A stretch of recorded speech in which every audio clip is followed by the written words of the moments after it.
Buon anno!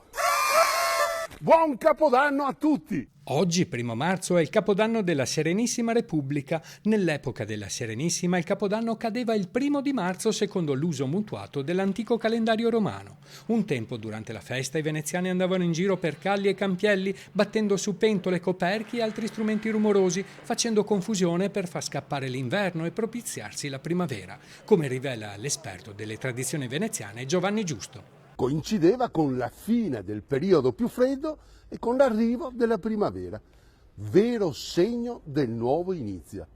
Il nome che abbiamo dato ai mesi è profondamente legato a questa antica e dimenticata tradizione. Infatti, se iniziamo a contare i mesi da marzo e non da gennaio, ci si rende conto che i mesi di settembre, ottobre, novembre e dicembre tornano ad essere effettivamente il 7°, l'8°, il 9° e il 10° mese dell'anno, come indicato dal nome.